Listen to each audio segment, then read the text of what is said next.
Hello friends, જય માતાજી, જય શ્રી કૃષ્ણ. સ્વાગત છે તમારું મારા કિચનમાં. તો જમવાનો 100 ગણો સ્વાદ વધારે અને લગ્ન પ્રસંગોમાં બને તેવું એકદમ ચટપટું ગાજર મરચાંનું અથાણું બનાવીશું આજે આપણે, જે ફક્ત 2 જ વસ્તુમાંથી 5 જ મિનિટમાં બનીને રેડી થઈ જાય છે અને 15 થી 20 દિવસ માટે તમે તેને સ્ટોર પણ કરી શકો છો. તો રેસીપીને સ્કીપ કર્યા વગર જોજો. અને ફ્રેન્ડ્સ, જો તમે મારી ચેનલમાં નવા છો તો સબસ્ક્રાઈબ જરૂરથી કરી દેજો અને બેલ આઇકન પ્રેસ કરી દેજો, જેથી નવી રેસીપીના નોટિફિકેશન તમને સૌથી પહેલાં જોવા મળે. તો ગાજર અને મરચાંનું અથાણું બનાવવા માટે અહીંયા મેં એક મોટું દેશી ગાજર લઈ લીધું છે અને 4 તીખા મરચાં લઈ લીધા છે. તમે આ અથાણું કોઈ પણ ગાજર કે કોઈ પણ મરચાંમાંથી બનાવી શકો છો. અહીંયા મેં આ ગાજર અને મરચાંને એકદમ સારી રીતે ધોઈને કોરા કરી લીધા છે. તો હવે આપણે ગાજર અને મરચાંને કટ કરી લેશું. તો અહીંયા મેં ગાજર અને મરચાંને આ રીતે કટ કરી લીધા છે. હવે આપણે તેને સાઈડ પર રાખી દઈશું અને વઘાર માટે તેલ ગરમ કરવા મૂકીશું. તો અહીંયા મેં 2 ચમચી જેટલું તેલ ગરમ કરવા મૂકી દીધું છે અને તેલને આપણે એકદમ પ્રોપર ગરમ થાય ત્યાં સુધી થવા દેશું. ફ્રેન્ડ્સ, અહીંયા તમે કાચા તેલનો પણ ઉપયોગ કરી શકો છો. આપણે આ અથાણાને 15 દિવસ સુધી સ્ટોર કરવાનું છે, તો આપણે તેલ ગરમ કરવું જરૂરી છે. તો અહીંયા આપણે આ રીતે જો ધુવાડા નીકળે ને એટલું તેલ ગરમ કરવાનું છે. તો હવે આપણે ગેસની ફ્લેમ બંધ કરી દઈશું અને તેલને થોડું ઠંડુ થવા દેશું.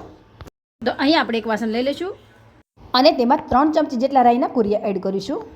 ફ્રેન્ડ્સ, અહીંયા તમે 1 ચમચી જેટલા મેથીના કુરિયા પણ એડ કરી શકો છો, પણ લગ્ન પ્રસંગોમાં તો આ જ રીતે બનતું હોય છે. તો આજે હું એ જ ટ્રીકથી બનાવીશ. તો અહીંયા આપણે આ રીતે થોડી જગ્યા કરી લઈશું. હવે તેમાં થોડી હળદર એડ કરીશું અને એને પણ આ રીતે સાઈડ પર કરી દઈશું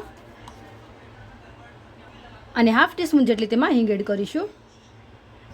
તો અહીંયા આપણું તેલ થોડું ઠંડુ થઈ ગયું છે, તો હવે તેમાં એડ કરી દઈશું.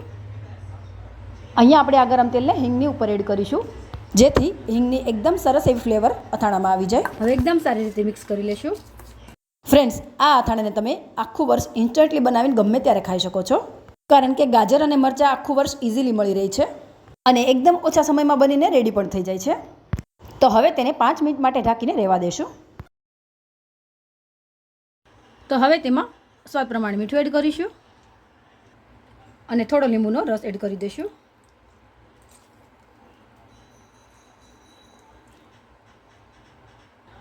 અને હવે તેમાં ગાજર અને મરચાં એડ કરી દઈશું